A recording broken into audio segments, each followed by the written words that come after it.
Well, good afternoon, everybody. Welcome to Kosovo House. It's great to have such a full room and to be here this afternoon with the Prime Minister of Kosovo, with Mr. Albin Kurti. It's a delight to see you again, sir. And we have, as is part of a tradition, an esteemed economist joining us. This is the second time the Prime Minister's had a conversation like this at WEF at the Kosovo House. And with us this year we have Professor Carl Benedict Frey, who is from Oxford University, focused on AI and work, and a leading authority in this area. So it's a delight to have you both with us. I'm Brad Staples. I'm the CEO of APCO. We're a global advisory and advocacy group. And the theme today is the intersection of two forces that are shaping our world. It's not President Trump and Greenland. We will not be talking about those issues for once. We're going to be talking about something more interesting, which is the rapid acceleration of artificial intelligence and the question of what kind of governance delivers the best outcomes for societies that are navigating this change, what's going to be secure, inclusive growth, and perhaps lead to a burgeoning middle class. Kosovo offers a particularly compelling and interesting case in that context. Over the past 4 years, the country has achieved extraordinary growth, over 4%, as recognized by the World Bank, and it's set to lead other Western Balkan countries in terms of GDP growth this year and next year, which is exciting. At the same time, like every nation, Kosovo is operating in a world that's undergoing profound technological, geopolitical, and institutional shifts, which are impacting its citizens as others around the world. So our conversation today is about understanding this moment. What are we experiencing globally? How are governments going to ensure the well-being of their populations, technological progress that translates into democratic and societal progress? So, I'd like to begin to invite both of our panelists to help us frame this moment, to understand the moment that we're in. So, perhaps, Prime Minister first. How can we best make sense of the disruption and the transition that we're going through at the moment?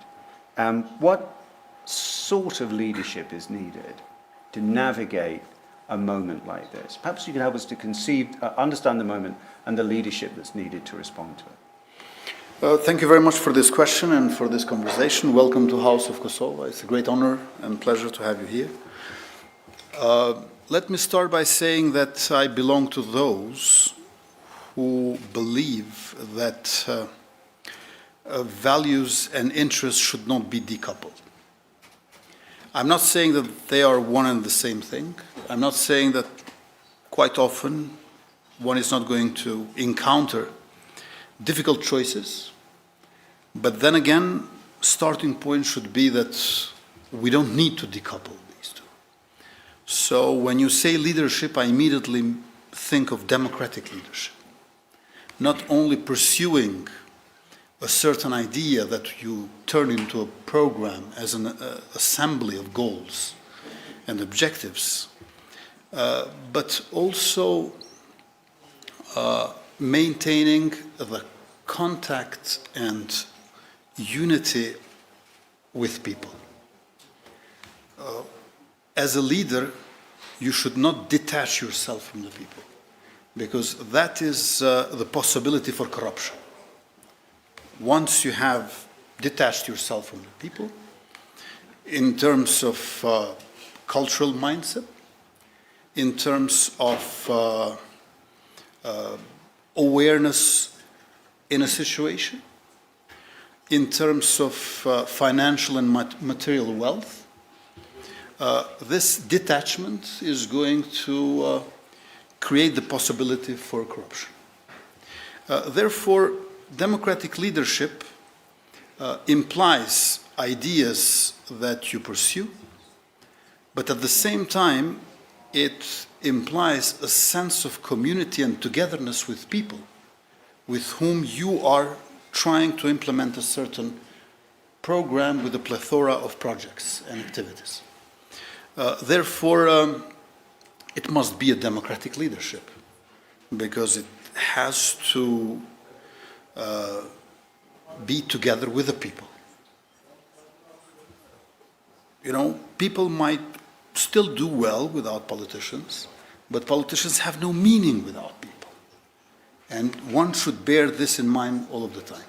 So if you have this consciousness that I'm advocating for, then you have to cohabitate with a certain schisma within yourself as individual.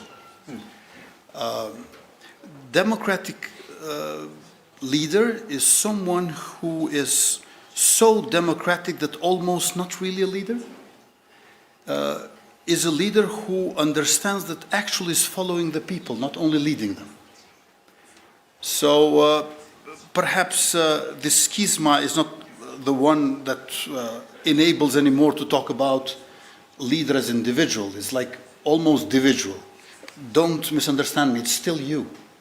But you that cohabitates with this schisma, with this crack within subject of yours, that you're supposed to lead, but actually you are so democratic in leading, so much attached to the people that you're almost following and people are leading. How So does this is what I believe is what we need both in times of crisis and when we don't have it. So we have a moment here that's not a crisis, but it's a moment of extraordinary transition and change. How much pressure does that put on the model you just described? Of course, pressure is vast, but then again, if you are a democratic leader, you don't think of yourself as alone. Precisely by being a democratic leader, you think yourself as part of a team, as part of a community and a collective, depending on activity and project. But a democratic leader never feels alone. Actually, one of the goals of pressure is to isolate you from the people. And you have to mind that all the time. But as long as you are close with people and you put public interest at first, you care about social well-being of your country, you distribute and redistribute wealth, you understand that economic growth is not economic development, and economic development is not by itself economic progress, but you have to intervene, and always the whole is the starting point of your thinking and as a goal, then there is no pressure that one cannot withhold, because it's not only you who is being pressured. So I think this is what I could more or less try to rather describe than explain what I think that democratic leadership is. Professor Freud, in terms of this moment, it's not without precedent, but it has a scale and dimensions that we possibly haven't seen before in terms of technological innovation and how it's reshaping society and putting pressure on democracy. Can you help us to understand this moment in time and what we're seeing with AI and all that it brings in the context of the arc of history, and perhaps reflecting on some of the comments from the Prime Minister? Well, thank you first of all to the House of Kosovo, and thank you to the Prime Minister for the honor. It's a real pleasure to be here with you today. So I think the Prime Minister made an important point, which is about democratic participation. Artificial intelligence can either be a centralizing tool, which centralizes decision-making in the hands of a few powerful individuals, or it can be a democratizing tool that gives citizens and workers the means to do more themselves and make better decisions for themselves. And I think if you go back historically, the importance of democratic participation in technological transformations It's particularly clear if you look at Britain during the first Industrial Revolution. So Britain, by the standards of the day, was relatively democratic. And it taxed itself at 2% to provide for the poor. And the poor laws actually meant that there was less resistance to mechanization in places where they were more generous. But it's also true that you had something called Engels' pause. So living standards in Britain did not take off as the economy took off, because property ownership was still a requirement for voting, and so people voted with sticks and stones. They went out and smashed the factories that were built in order to power the first industrial revolution. That's quite different, I would argue, to the late 19th century experience in the United States, where you see what became known as the robber barons emerging. Large technology monopolies, not unlike what we see today, and a political system that was built on patronage, the idea that you essentially give people goodies, such as jobs within the civil service, in exchange for votes. This was an extraordinarily corrupt system, and what changed trajectory was the mobilization of democratic forces, the mobilization of voters that went out and showed their dissatisfaction. That led to the Pendleton Act, which instituted the meritocratic civil service in the United States. That led to the Sherman Antitrust Act, among other things, to regulate large technology companies and make sure that entry was still possible. Because it's in the end of the day, the entry of new firms that drive technological progress over the long run. Why is that? Well, the key reason for it is that large firms, they have scale, and they tend to invest in process innovation and automation. And that's important because that drives down costs and makes goods more available to a larger share of the population. And so it is important that firms are committed to scale as long as they don't engage in anti-competitive behavior. But smaller firms that don't have scale, their advantage is building new products, creating new types of industries. And those are the ones that are most important over the long run for both jobs and growth. If all we've done since 1800 was automation, we would have productive agriculture, we would have cheap textiles, but that's about it. No antibiotics, no vaccines, no rockets, no airplanes, no computers. Most growth comes from doing new and previously inconceivable things. And I think that is something worth thinking about when we think about the AI revolution. Because the critical question is, what are we going to use AI for? Are we only going to use it for automation, or are we going to use it to create new products and new kinds of industries that create more jobs and leads to more rapid sustained growth, but also, as importantly, more inclusive growth as it creates new jobs for people in the economy? If I just may relate a bit, I think economic historians are very useful in understanding things. And I envy you, I must say. I've been formed and informed by a lot of economic historians, from John Maynard Keynes, for example, to Giovanni Arrighi and Thomas Piketty recently. And I think it's very important to see economic trajectories throughout different historical epochs. Let's agree that this is AI revolution. Nowadays, there is no government project that doesn't have a component of AI. So we definitely use it. And it is helping us across the board, especially in terms of public services. We have this platform eKosovo with hundreds of services online, which are increasing the quality of the services, accessibility to the citizens. But also on the side of the system, they are bringing more transparency and accountability. However, as you said, Professor, I fully agree, we should see, while we employ AI, what happens to economic growth and what happens to social inequality. By using AI, are we enhancing our growth further, and are we decreasing inequality?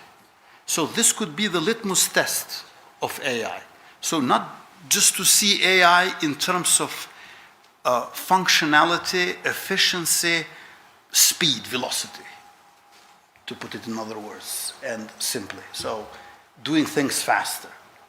You know, we don't live so we live faster. You know, we want to have a good life. So it's good sometimes to have things faster, but that's not the meaning of life. So in this respect, I think AI is contributing a lot to what we do in the government. Yet we must make sure that the process will be traceable, because we need human review, the possibility for human review. And we also need the real rectification if certain things should be corrected. It's very important to have the right to appeal. In this respect, I would definitely, in current state of affairs, with the progress that AI has had so far, much more delegate AI to accounting than accountability. So while accounting is much better done by AI, I think still accountability is better done by humans. I don't know how the future will unfold itself, yet let me emphasize that we should see AI as a tool, as a vehicle, that we can benefit from in culture, economy, education, healthcare, to security and defense. But at the same time, we should make sure that it is not a simple tool like a hammer with which you build a cottage. Even with hammer, you can do harm to others and self-harm to yourself. But nonetheless, AI does not have this substance of being a tool in an objective, physical, and mechanical sense. It's more than that. So it's a tool with which you interact. I'm not saying that we should be afraid. I'm not saying that we should get done with it because it's too risky. I'm just saying that we should play in the sense that both minding the danger and nonetheless embracing it. Can I ask you, can I just ask a question to just pick up from what the Prime Minister said? So you've talked about governance models in your latest book, How Progress Ends, and you've talked about how governance can either enable or constrain the benefits of AI. And you've also talked about there being a risk of polarization, a risk of societal stagnation in a moment like this. What are those? Can you talk a little bit about the governance models you think that are needed in a moment like this to ensure that we don't see excessive polarization, which we witness already in politics and society in Europe and beyond? And what's that governance model got to look like to ensure the successful implementation of AI? So let me link that to a point I think the Prime Minister made quite forcefully, which is that technology is a tool and you can use it for different things. And the same can be said about the computer revolution, which was also, in many ways, extraordinarily transformative. And it still amazes me today that if you go back to the 1990s, you have the personal computer, you have the web, it gives people access to the world's stored knowledge in their pockets, it connects some of the best talent around the world, permits seamless collaboration, it streamlines the research process enormously. And what do you get? A decade streak upsurge in productivity growth from 1995 to 2004, mostly confined to the United States. It still amazes me today that it takes 17 times as many engineers right now to produce Moore's law than it did in the 1970s. And that's happening across a range of industries. And so I think we have to ask ourselves why, and is the problem our institutions and the incentives that we provide rather than the technology itself? And so the point around efficiency I see in my work as well. So I'm an academic, and if you have a powerful productivity tool, you can do one of two things. You can either do more projects, drill more holes, or you can use it to dig deeper into the one thing that you think is really important.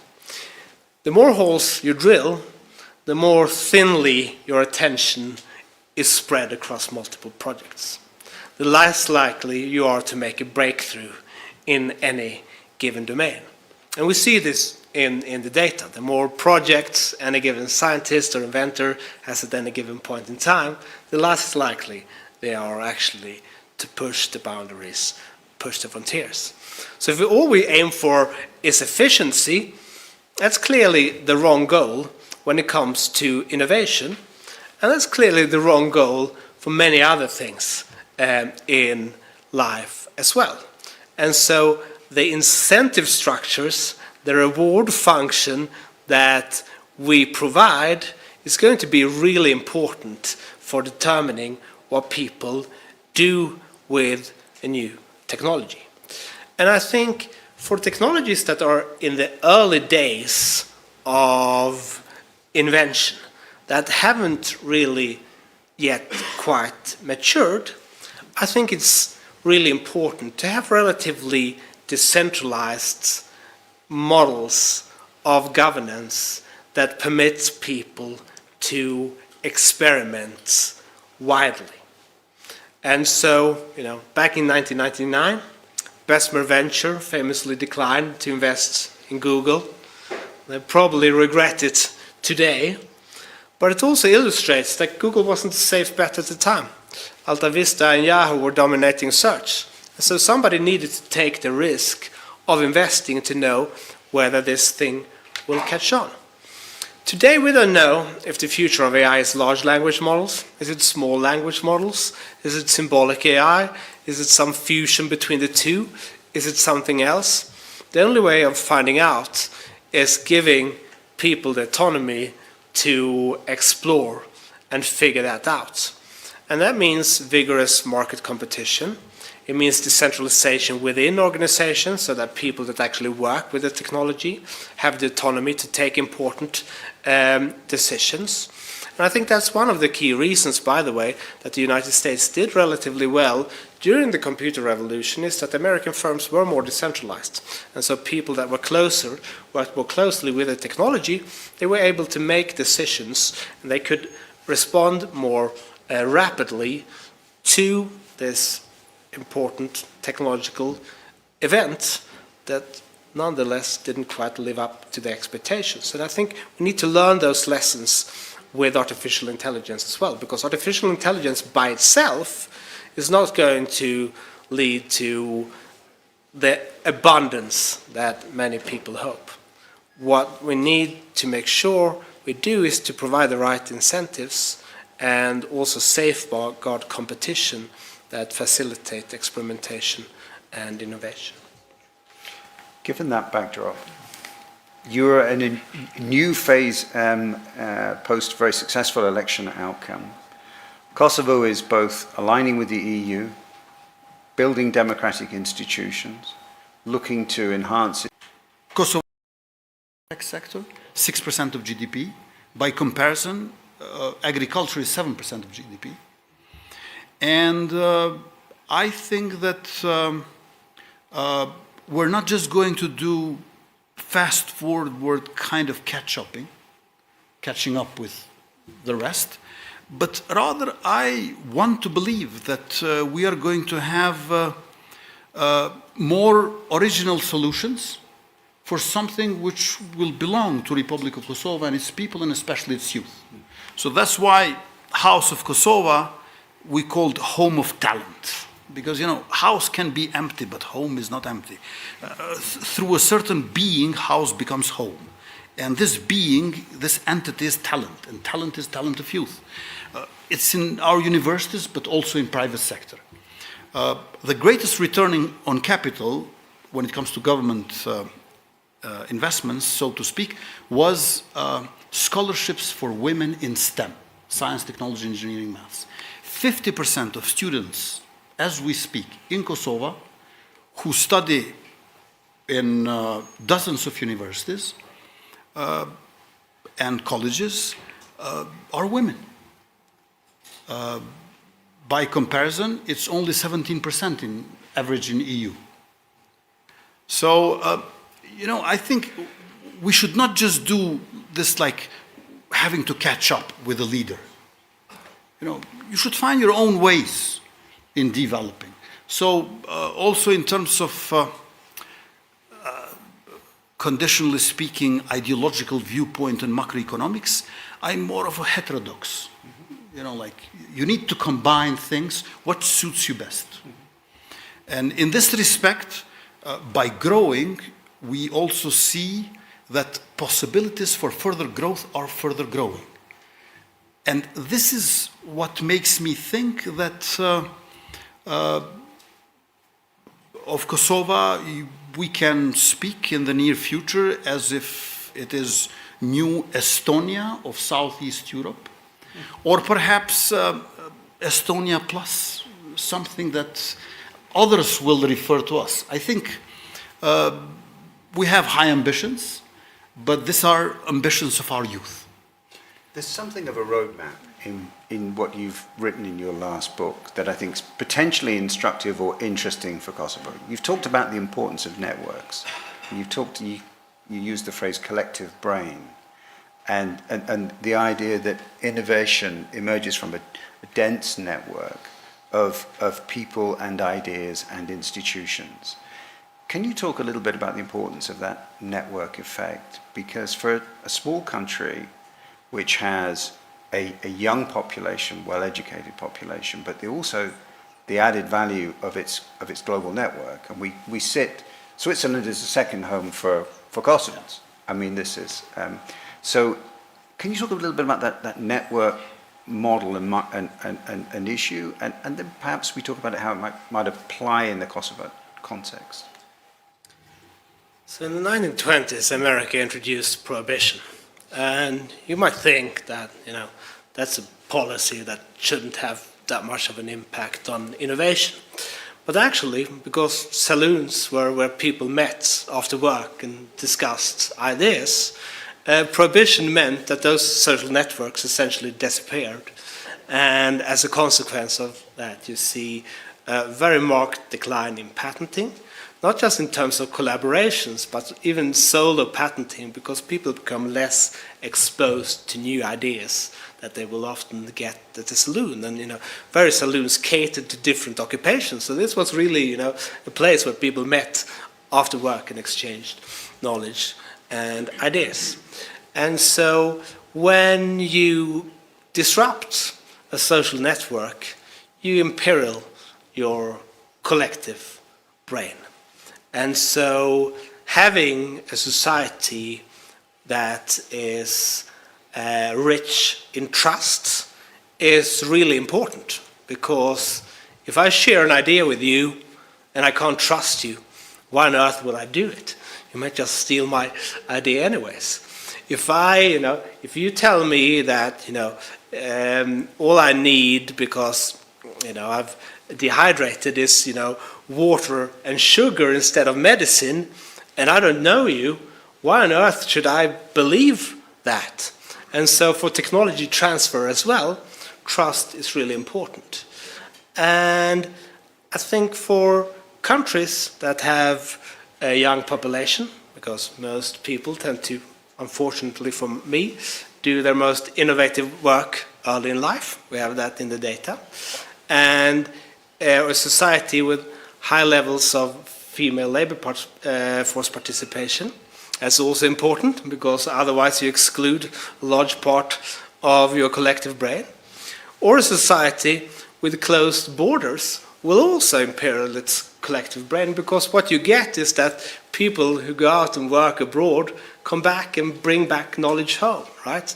And so a key success story for the development of China has been the Chinese diaspora that came back after the grand opening in 1978 and helped rebuild the country.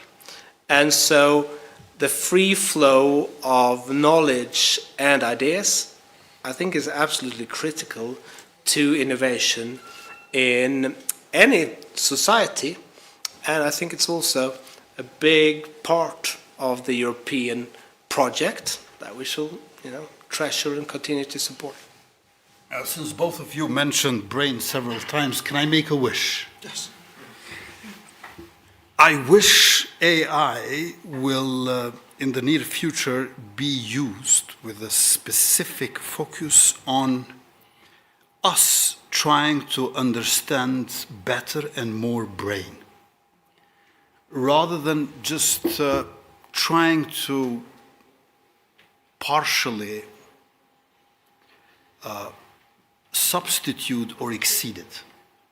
Because definitely, in spite of scientific progress, brain still remains under-researched. So we could say that we humans still, at some extent, are strangers to ourselves. And I wish AI will be used not only to tell us how it can do as good as we or better than we, but to understand deeply and more thoroughly this we, meaning human beings, the brain of human beings. So I think that many of the pioneers of machine learning, when they initially started, actually they had much more this in mind than we do have as a generation nowadays. I'm going to bring us to a close, but I think that notion, articulates very clearly something that we all hope for, that technology doesn't become our destiny, but that it enables our destiny. It enables us to get the very best from all the genius that exists within the human brain and within our characters.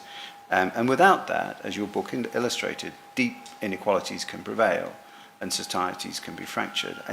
I think progress clearly depends, as you were saying, Prime Minister, on leadership, on sound governance.